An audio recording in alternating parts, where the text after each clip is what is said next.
Yo, yo, yo. What's up, world? It's your boy, Coach J from ManifestationMaster.com. And today, you know the usual. I just want to chat. I can't speak, huh? I'm out in nature. Ladies and gents, right now I'm going through transitions and transformations in life. A lot of things are ending for me. Major relationships for sure, which, you know, it takes a lot of strength because those can really take an emotional toll. The job I'm in, I don't want to be in it anymore. I don't, as much as I have fun doing it, I don't find fulfillment in it. I think there's more greater value to be provided and a lot more money to be made as well, right? So on both tails into that, I believe I should be doing more service and making more money for offering more valuable services, right? So I spend a lot of time alone, and instead of being in the house, we were just locked up for COVID. I tend to get out in nature. Right now I'm in Chicago. It's like a heat wave. Most people are pissed. I'm actually enjoying the heat wave. Excuse my sweat. Yeah, I'm enjoying the heat because, right, in this city, you don't get a lot of heat. It gets cold. So it's way more cold often than it is hot. So today I'm coming to you and I want to talk about a quick topic. Maybe it won't be so quick. I don't know. I'm trying to get some shorter videos in there and shorten them up as I'm creating this value for you guys. Tomorrow, which is July 7th, 2021, which is when I'll upload this video, will make exactly, I know I'm a little crazy, OCD, but I was just, every time, sometimes the day the 7th comes, a memory of mine pops up, and that's the day I left my mom's home, and I don't know the name of the video, but I shared that experience when I left home, and how traumatic that was. As you know, many traumatic things, but you know, that was a blow. You know, that was the day that the bottle became a very good friend of mine, and then my best friend, you know, over time. And so tomorrow is July 7th, and that will make it exactly 12 years and 3 months since I left home. And I'm just analyzing life, looking back. Like I said, when you're sitting alone with yourself out in nature, there's no music, there's no sports, there's no big events with, you know, bodies everywhere distracting you. You really can kind of like get into your mind a little bit and your body and reflect. Ultimately, that's what I've been. You can do a lot of things out here in nature, but I've tend to been on a reflection rampage. And as a young kid, I always said I'd never be like my mom, in terms of like how mean she can be, how irresponsible she could be with the finances. You know, I would say mostly those things, but as I'm looking at my life, right, I'm looking at my relationships, they tend not to be so good. The homeboy ones and the spouse, right, what would you call it, girlfriend, domestic partnership, a real intimate relationship, I suppose you could say. And I've had my share of good, you know, but as I look back on it and I'm looking at the role that I played, right, the role that I played in the whole scenario, it was very much like my mom, right? Let's pick enough health, right? My mom had over 30 cavities. I believe she had a lot. I always said, oh, I've never do that. I've had my share of cavities filled as well at the young age of 31. Right, my health, the self-care, the neglect of my priorities sometimes. You know, there were so many times by the grace of God that our lights weren't getting cut off and her cell phone wasn't getting cut off because the companies had grace on us and the universe had grace on us. He was there. I don't know if you know that, but I know my share of blessings. I've had my share of irresponsibilities, bills being late, living paycheck to paycheck.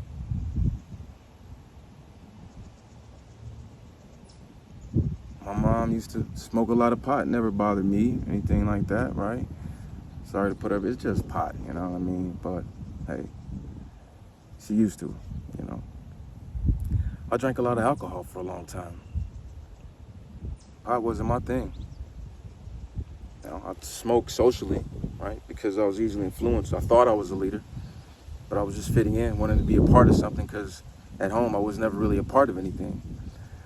And you know, the thing is, guys, I could go on, and I'm very transparent about my life. That's how I'm building out my channel and my presence and my service and value in the world, is just through experience and storytelling. And I don't care how long I'll do it. It's actually pretty therapeutic. I don't have anybody to talk to anyways. So I might as well find some people who I can relate to on the internet in a digital virtual world. And they're out there because I watch YouTube and I read the comments and I make comments. So they're out there. So why not join that? The same thing that was done to my mom was done to me. I mean, the same thing that my mom did to me was done to her. Right? And then from that point, I can't even keep tracking it back. It's funny because lately I've been putting a lot of energy towards my grandfather for my mother being the way that she is. But again, are we going to hold this, or are we going to be free, moral, spiritual beings? Right? I love Neville Goddard. He teaches about the mind and creation, and he's a Christian, you know. So he's preaching prosperity. But he says this is Caesar's world. Let Caesar have his world. That's deep.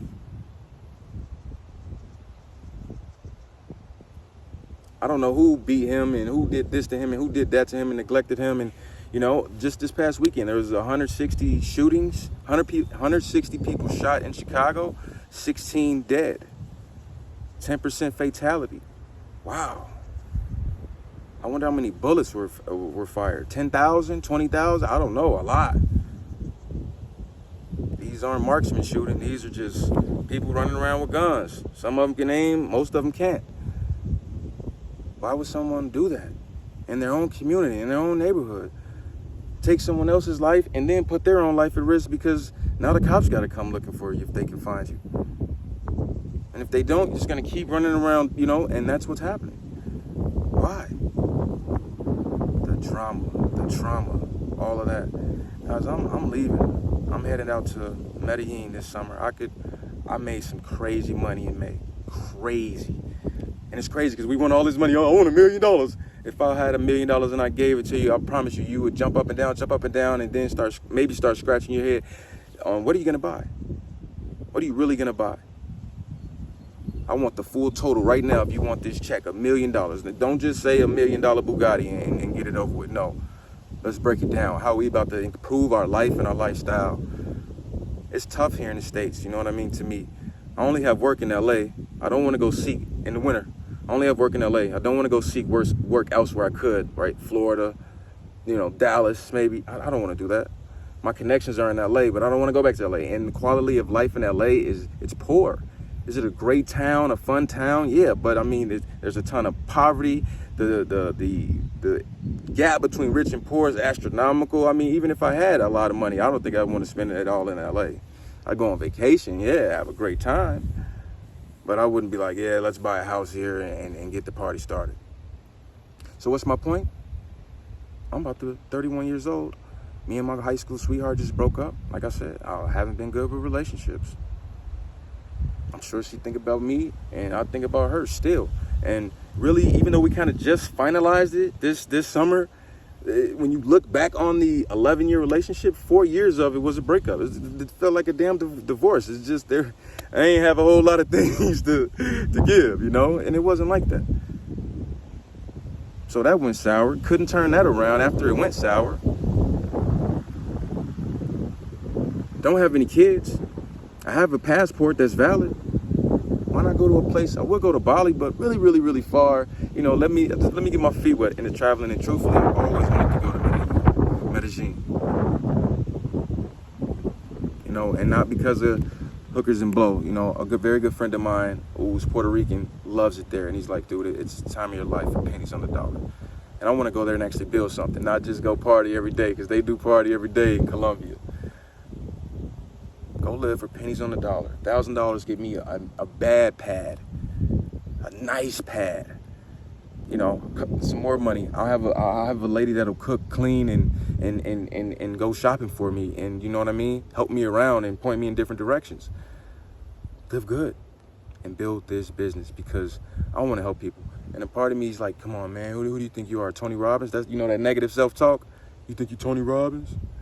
You think you're Dean Graziosi? But why you even think it's so big? Let's start with one. All right. Right now I'm wrapping up. I'm ending my career as a caddy, which was awesome. I loved it, an amateur caddy, and I'm transitioning into what you could call life coaching. And what is a life coach? It's simply somebody who is gonna help you go through transitions and transformations. I have that right now. I think that's how I'm having a lot of this breakthrough. Despite hanging out with my crazy friends, I got vulnerable, which I'm human, over the holiday weekend, and just wanted to have some fun, and we did, but they did too many drugs. I was the driver, thankfully. Well, I was gonna be the driver, we already knew. But anyway, go there and go heal this trauma. 12 years, I'm still like Mom Dukes. That's because it goes deep, guys. Ladies, when you have those programming, like your conscious mind that says you're gonna wake up and work out tomorrow, have the best day of your life, or go build a business, or find the man or woman of your life, that's just the conscious part of your mind. That's just the tip of the iceberg. The tip. All right, you can only see 5% of the top tip of the iceberg in general, right? You know the picture, the little diagram, you can call it the picture. The bottom half is 95%. That's your subconscious mind, aka unconscious mind, where the habits go on, where you're like, why did I do that? I said I wasn't gonna do it. I did it. Even if you crashed after 1 day, 1 hour, 1 day, 1 week, 1 month, you said you were done. Repetition, repetition, repetition. That's why I'm sharing my journey. I've been doing a lot of healing in silence, and I'm like, that's not fair. You got medicine on your heart, kid. And at this point in my life, I need some new hobbies, some new things. Go build a business, go help people, go meet people, go communicate with people that are on my frequency. My ex-girl, look, I'm still calling her girl. She wants to go start a family. She wants to get the house in Chicago where her big family's from. I can't be mad at her for that. If I had a big family, I might not want to leave either, but my family, we like some little rugrats. Everybody a little bit everywhere, you know what I mean? And then get the ring, and then, and then the baby, and then your life is not yours no more. I haven't been living my life. The first 18 years of my life was trauma, trauma, trauma. Then I went on the next 12 years of my life, essentially, and more. I traumatized myself. After being traumatized, I was programmed to traumatize myself. I'm in the business of inspiring people to change. I can't change for you. If you overweight and you need to lose weight, I can't do 1 jumping jack for you. You got to do the jumping jack. I could be right there in front of you though, like, let's get it. When you're tired and when you don't want to do it, and when you're feeling discouraged, and even when you're winning, I'm in your corner. That's what a coach is. That's what a coach does. It made a big difference in my life. And I met my coach in a coaching class. Crazy, right? She just had way more skill than me, but she took a liking to me and she coached me. I'm gonna share a lot of these strategies that I use with you, guys. We'll be doing book reviews. We'll be doing talks and chats like this. I'm getting creative and I'm shooting my shot. They say you don't have to get it right. You don't have to get it going. And as I look back on my life, again, reflection, that's so true. I was never like a grand slammer out of the gates at anything. When I was selling new and used cars, and I was great at it. You can go on my old page and see it. Like I really used to take money from the dealership and give it to the customers. Like, I wouldn't take full advantage of them. I'd make a fair deal. I was a great salesman, and I provided service before I asked for value in return. I provided value before I asked value in return. But yes, what was my point? I forgot. Oh, just get it going. I believe that's where I was at. Just get it going. When I was doing cars, in the beginning, the first 10 cars, I don't even think I knew what I was doing. They were just like, hey, have them sign this. I go back like, yeah, sign this. This is that. They want to know what this is, By number 11, you love your new car? Let's do the video. See you later. Next. It's time to get on that sales board now, boys. And my first client or second client sent me over 5 clients throughout my 3-year career. I'm about to do the same thing in this coaching thing. It's already done. I feel it as a calling. As much as I love Chicago because I was born and raised here, there's a big part of me says there's nothing really here for me except a few family members. I don't even have friends here anymore. All my friends are like on whole other frequencies than me. And I don't want to be lonely forever, right? Like right now, being single is cool. I haven't adjusted to it fully, but I'm sure once I get back emotionally, good. It'll be fun. I've never been single. I said my high school sweetheart. We've been together since high school. So I'm enjoy this singleness, not only as a man, but also as a friend, and just be a family member right now to a few select people. And they don't bother me. They really live and not rush, but they doing their own things. Sometimes we rarely hear from each other. We got to check in like, hey, sorry, let's not fall off the ball like that anymore. So I want to go do some cool things. And I think going to go see the world, going to go to places where I get an amazing dinner for like a lunch special for like $5 with, you know what I mean? Like, go live, get a crazy crib for $1,000 and have nothing but time to plan and do what I want. And I'm going to serve you. All right. So again, ranted a little bit. I'm working on that. Okay. Shooting these videos I don't have a script here, right? I'm chilling in the woods. I didn't practice a script. I'm sure you could tell, but over time, we will get better at everything, not even just our businesses. Because listen, I made a lot of money, and because my heart was unhealed, that night that I made $3 grand, I was crying. I was crying boo-hoo, and I had to call my aunt and just say, man, why do it gotta be like this? I'm out in LA making all this money. I can't even call home like, mama, come fly to the beach. Let's go to Santa Monica. You know, it's like, dang. So now I'm like, wow. So what's $30,000 gonna do? Is it gonna make this feeling even worse? Like, mama, I could buy you a car right now, mama. But yeah, our relationship is, what it is. And for now, I gotta fix myself and who I am before we could ever come together, because I know the trauma is real. So again, I love you guys. Do me a favor. If you like this video, like it. Right? That's what the like button's for, right? Hit the button, boom. If you know somebody who this video would resonate with, or who would maybe even resonate with me, you know, we're here to talk about, keep it simple, trauma and triumph. The problem and the solution. Let's keep it simple. You know what I mean? I like algebra. You know what I mean? After algebra, okay? So, boom, let's do that. And lastly, drop a comment below. If you have any questions for me, or if you just want to send me a shout out, I appreciate all the love. You know I love y'all. I say it on video at the end every time, you know. That's my closing. Oh, that wasn't lastly. Lastly, if you're really, really feeling me, hit the subscribe button, okay? Much love, man. Go enjoy it. If it's sunny where you at, go enjoy that day. Hopefully it's warm. Go enjoy the rest of that beautiful day. I'm about to head down to the library and upload this content and do a little studying. You know what I mean? You can't just be like, oh, I'm a coach. Like, you have to know how to navigate things. I have a coach and I coach myself. I'm not going to BS you. I pretend like there is not a pretender. It's a real. There's a 33, 35-year-old Jerome out there who's talking to me. You know, he's in the spirit realm. I'm in the physical. So not only that, so that's how you become a better coach. It's no different than physical training, right? If you want to lose weight, go to somebody who lose weight. Or if you want to gain muscle, go to somebody who's gained muscle. I mean, right? Or you can do it by yourself, which I've done a lot of things by myself. Took me time, bumped my head a lot, gave up a lot, started over a lot. But you can. But if you want to go fast, yeah, you might want to just have somebody that's not even better than you. LeBron James' coach isn't better than him. Floyd Mayweather's coach isn't better than him. But somebody that's like on the sideline, in the field. I mean, and not on the field. All right? So let's jump in the game, y'all. I'm jumping in the game with my lifestyle and my business. So let's do it. Love y'all.